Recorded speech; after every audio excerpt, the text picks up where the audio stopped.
This is Andrea Askowitz of Writing Class Radio. Our submission period is now open. Send us your best personal story, 1,200 to 1,500 words on any topic. Please check our submission guidelines at writingclassradio.com. We pay.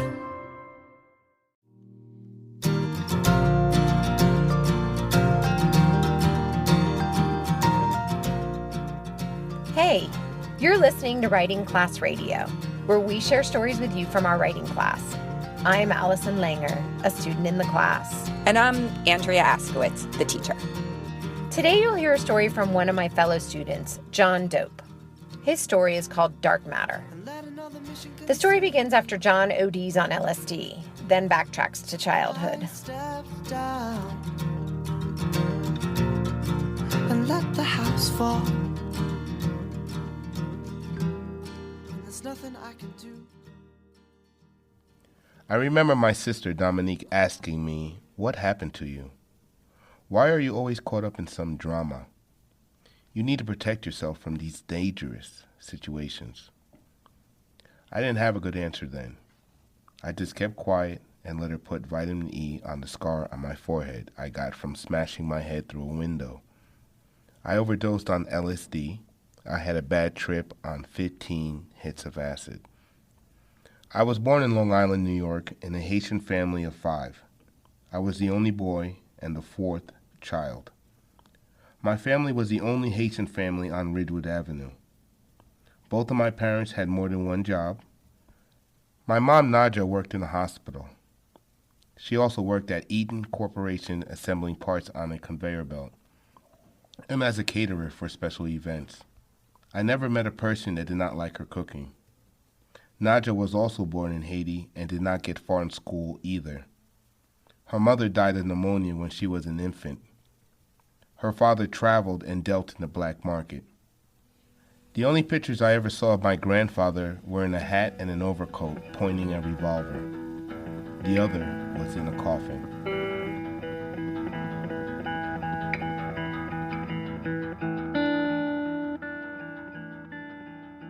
My dad, Leon, was born in Haiti. He didn't get past the 4th grade because his dad made him work instead. He was an electrician supervisor for a company, a cab driver, and a mechanic. I know basically nothing about my father's side of the family. I only saw one picture of his mother that he kept on his nightstand. The picture was in black and white, and her complexion was very fair. My father didn't like that I had a dark complexion. He would ask me when I was a toddler, "Why are you so black?"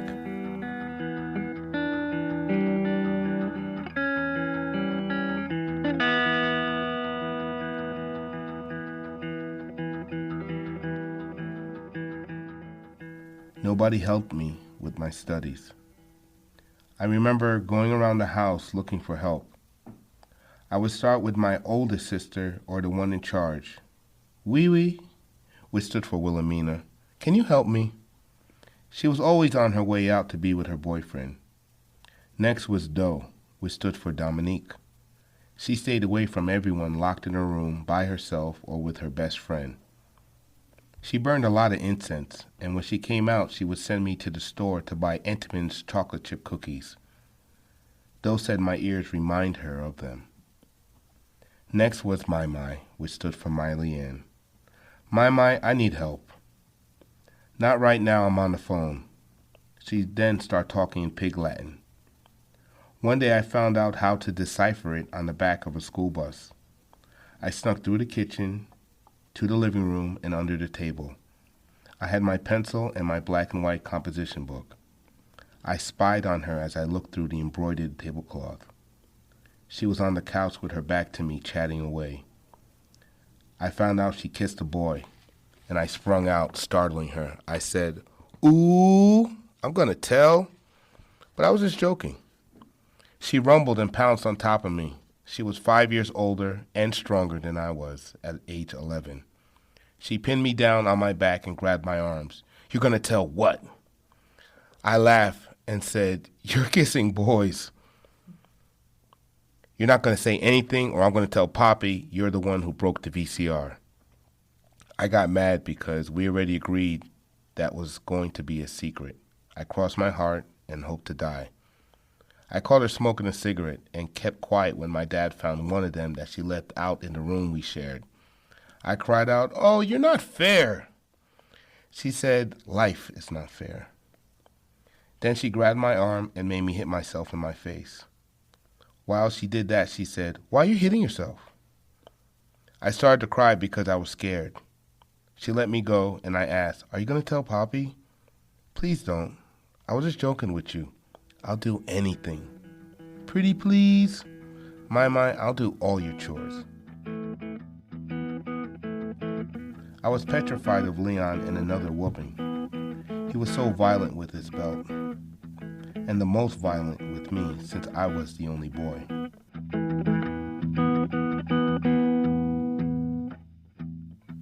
There were 3 kinds of whoopings. 1, you hold out your hands, palms up, and he would spank them, mostly during some kind of interrogation of an incident. I also learned my multiplication that way. My arch nemesis was 7 times 6, or 6 times 7, 42. He'd get me every time with that one. He would start low, and I would count in my head. If I was worried I'd get one wrong, I would lie and ask to go to the bathroom and count on my fingers. The second and the ultimate mindfuck was the metal olive green folding chair that was placed out in the middle of the kitchen. That meant someone was going to get it when he came home. You would have to take down your pants and underwear, bend over a chair, and feel his wrath. "Poppy, what did I do?" I'd say as I undid my pants. He'd say, "The longer you take, the longer I take." The third was the scariest, the creep up on. The whooping that was made especially for me because I ran one day. I was 4 or 5, and after stripping off my clothes, I ran butt booty naked out the room, down the stairs, and out the door I went. He was on my tail as I ran out the door, but we had a big yard, and he could not catch me. I ended up in my mother's arms, and she pleaded with him to leave me alone, and he did. That night he came into my room, turned on the light, and shut the door. He was calm, but his eyes said I was in big trouble. I was trapped. Quickly, I hid under the bed. He snatched me out from under the bed and grabbed my arms tight so I couldn't get away.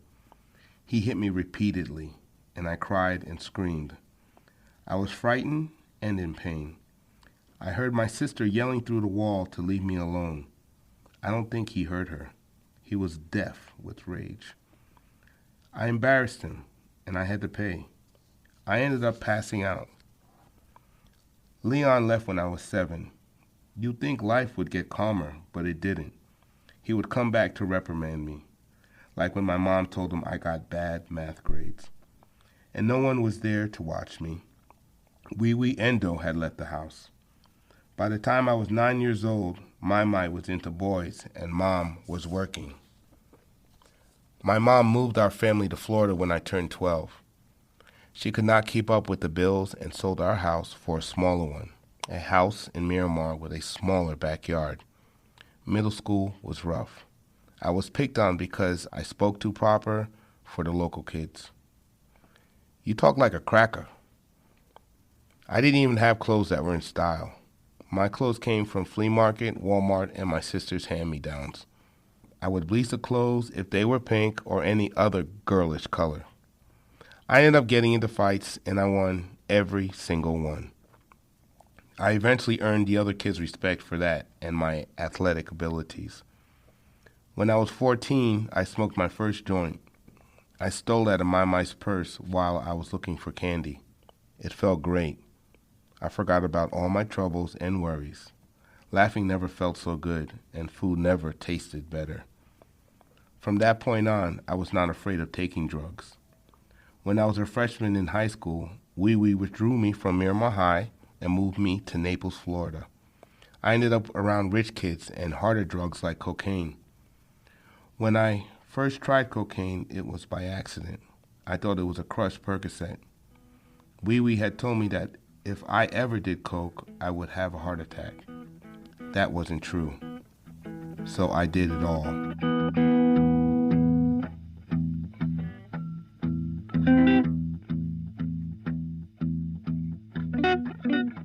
Weed, pills, coke, and my favorite, acid. Most of the time, I did all of them at the same time. It only got darker from there because of drugs. I lost my home. I lost a chance to host a radio show. I lost the woman I loved. I've been clean for 5 years, but I still have regrets, and the scar on my forehead is a reminder of everything I've lost. When I look in the mirror, I can still see it. There isn't enough vitamin E to clear it up completely.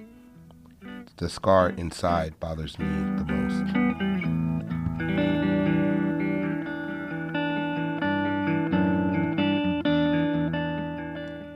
After hearing his story in class, I was curious to know how John's life got darker. Well, what did he mean he lost his home? What regrets? So we sent our audio producers, Diego and Misha, to get the scoop.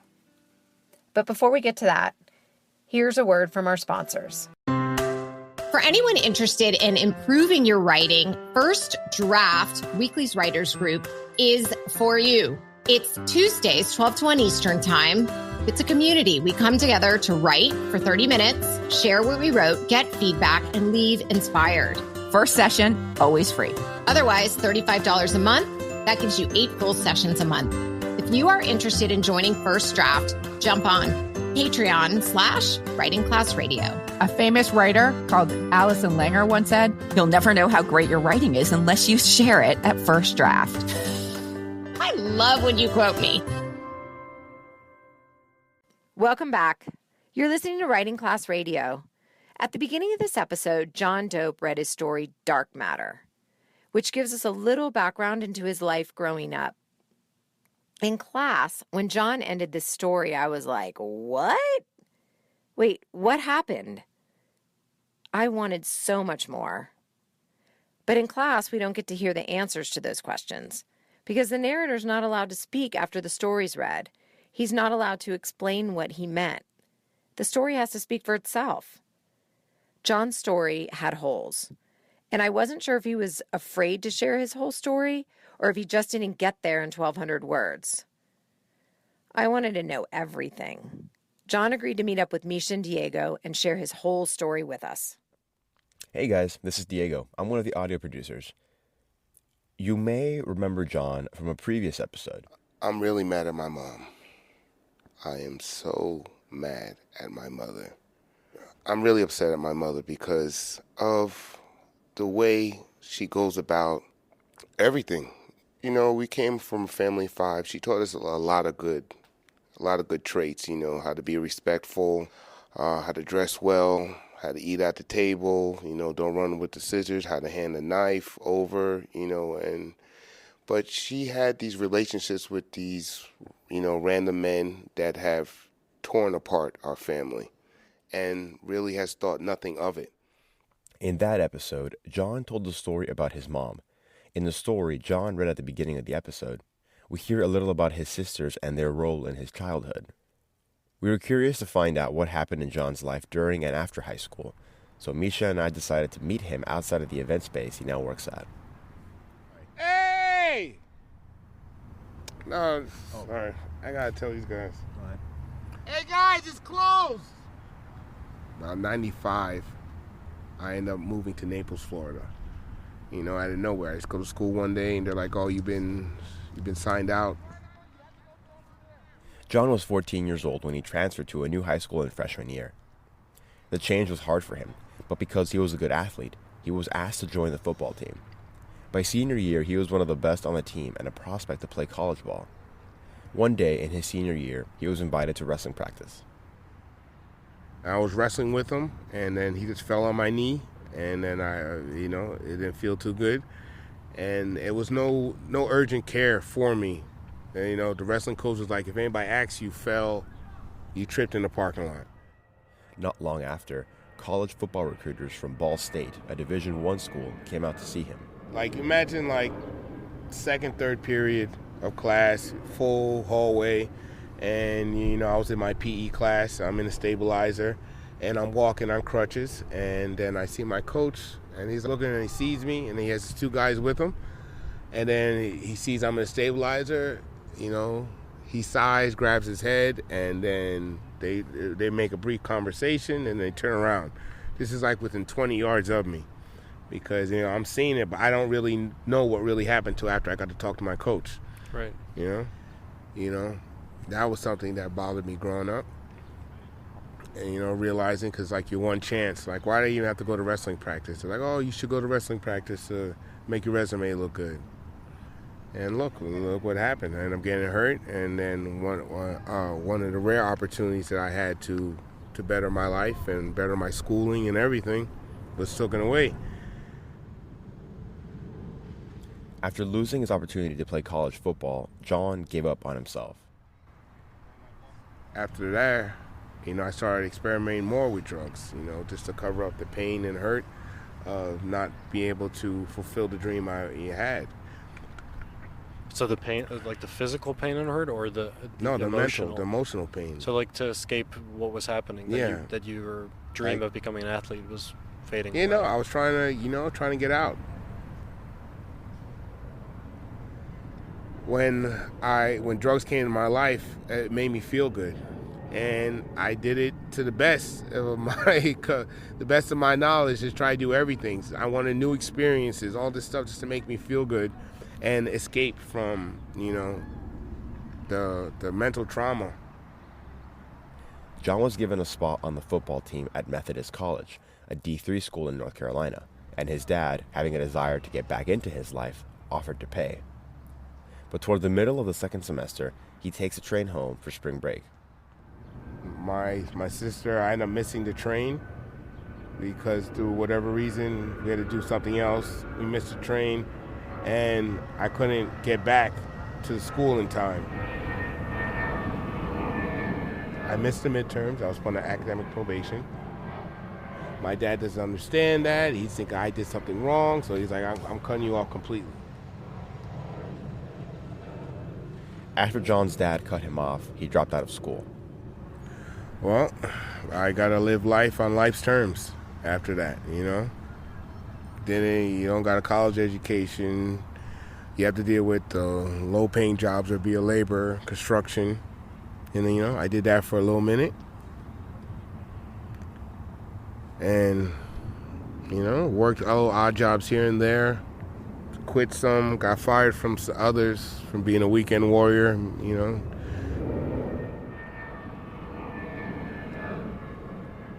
I partied on the weekends and worked during the week, This went all the way like to 25. And, started bouncing from couch to my sister's house to random places. And then that got all tired. And then eventually, I became homeless. When and where was that tipping point when suddenly you went from being able to hold down a job or just work during the week and party hard on the weekend, doing all these drugs, to living on the street? Well, when was that tipping point? I would say the tipping point was when my sister contracted HIV from her husband, and when her death, and then the death of my father. That was when, I just got real emotional wreck. And I took more chances. Things that I thought I would never do, I started trying, When everything happened like that, I just wanted, to numb myself of the whole picture. I'm sorry I'm not be able to give clear pictures of everything. It's been so much. It was just too much. And a lot of stuff I block out. Because there's too much to deal with. Since day one, it's too much to deal with. And as I got older, and over here in Miami, started, doing crack cocaine and just trying to sell drugs, trying to, make a way of means to, to live and self-medicate. I just started, things I never done. Being homeless, living on the street, passing out in some field. I was never comfortable like this, sleeping right there on the sidewalk. I would try to find some secluded area where nobody wouldn't realize me, because I was always worried about that. Being the type of lifestyle I grew up in and the people I met, it was too shameful for me just to be able to look at them from a piece of cardboard and and be like, hey, remember me?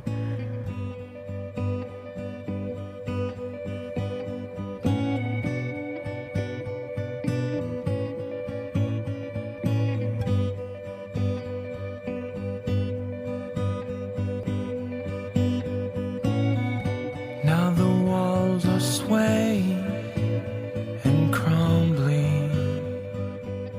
I remember trying to find, a nice safe spot to sleep where nobody's going to mess with you while you sleep or anything crazy's going to happen, and then passing out and cops waking you up to sirens, get up, supposed to be over here.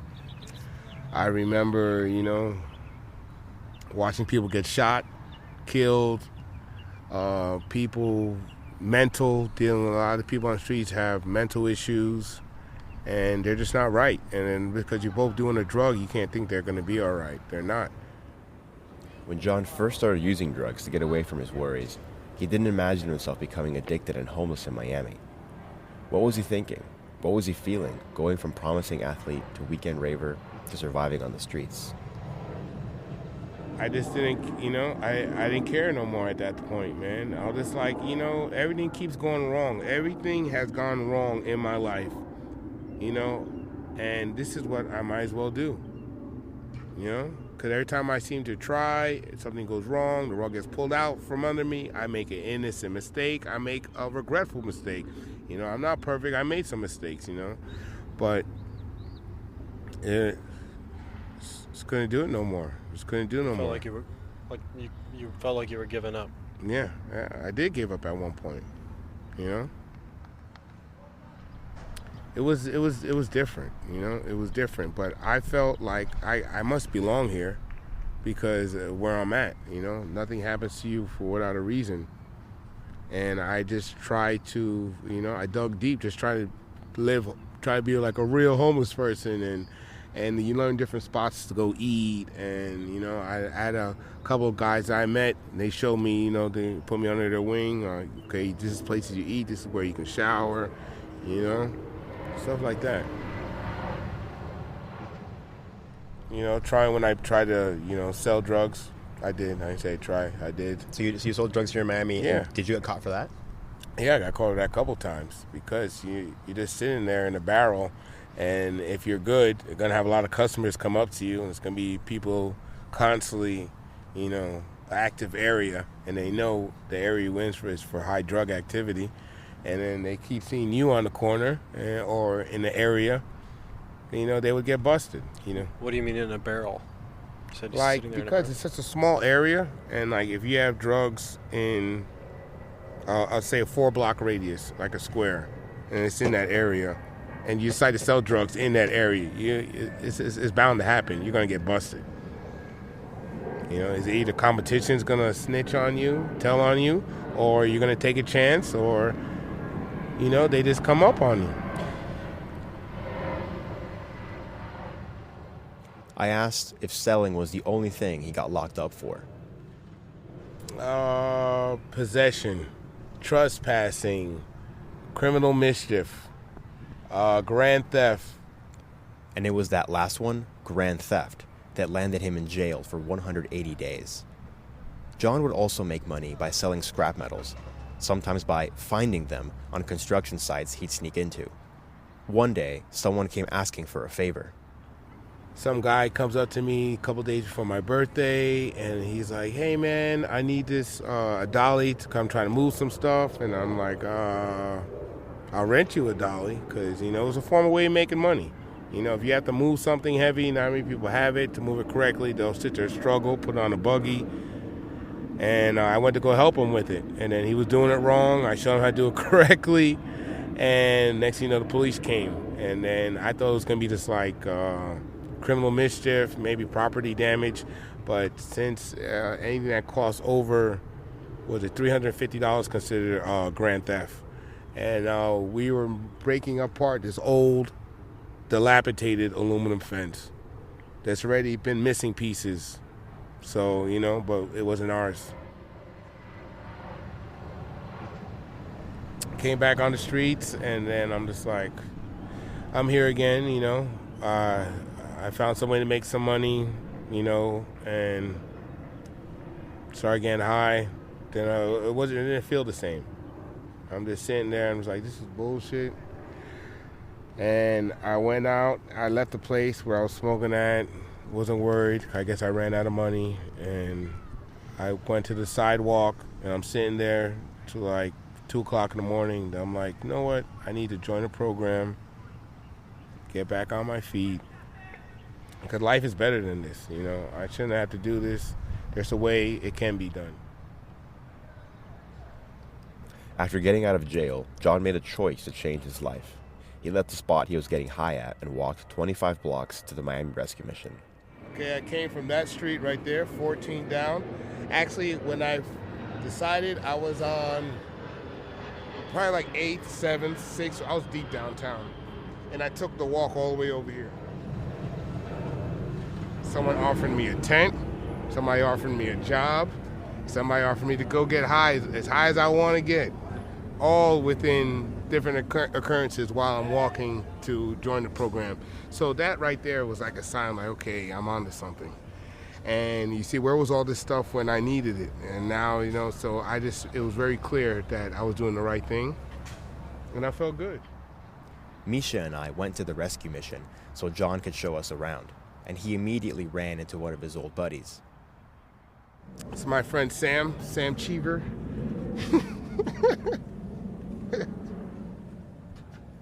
A story about the mission. Sam and John talked about their shared experience at the mission, having to sleep on the chapel floor for the first few days, and taking communal showers with people who hadn't bathed in days, and being woken up by a PA system. John stayed at the mission for 3 years. He became the leader of the rehab program he got placed in, and completed the program in under a year. After finishing the program, he worked for the mission, placing calls asking for donations. In less than a third of the time he spent homeless, John sobered up and was earning an honest living. And if you ask him what was it that lifted him and sustained him through this transitional period? I would say the mission, God, writing class, and a book called Louise L. Hay, You Can Heal Your Life, that my sister Dominique gave me. Life experiences in that book helped me get where I am today.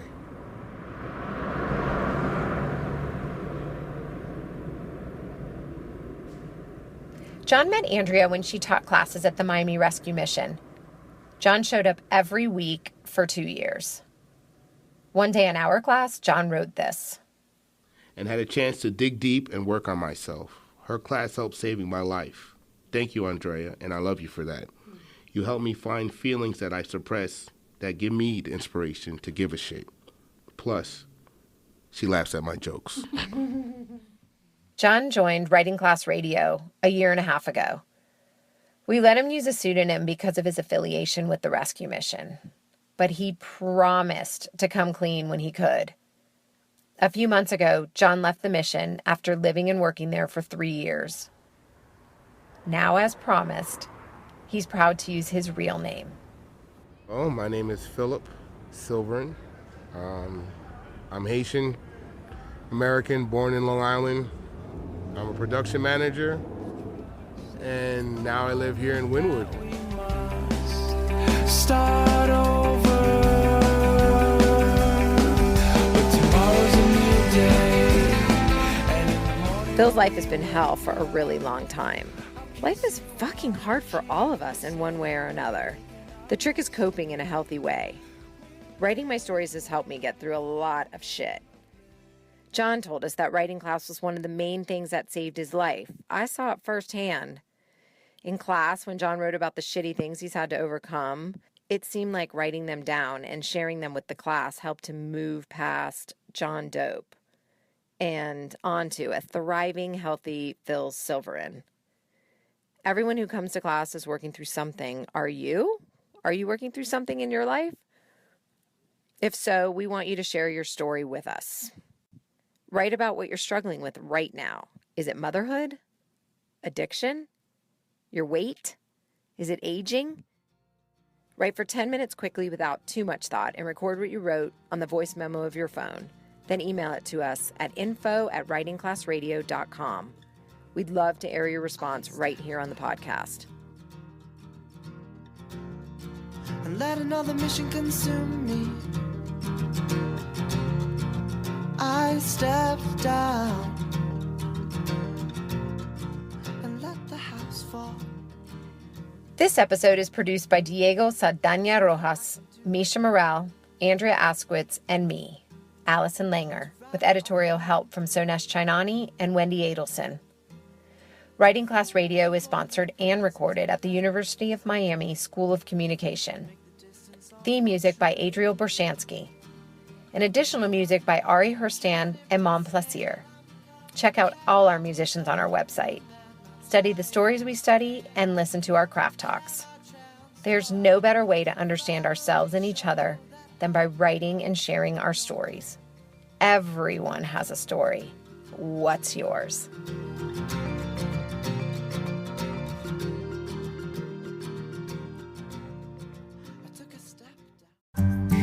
Gripping the steering wheel in my car after an intense workout, I screamed harder and louder than I have ever screamed before. Tears trickled down my face as a passerby jumped at the sight and sound emanating from my car. This is just one example of the immense grief I felt after my husband died by suicide, instantly leaving me a single mom. My name is Alexandra Wyman, and I am the host of Forward to Joy, where I share the tools and supports that have helped me work through my grief. Check out Forward to Joy if you're looking for more tips to help you work through your grief and find those moments of joy.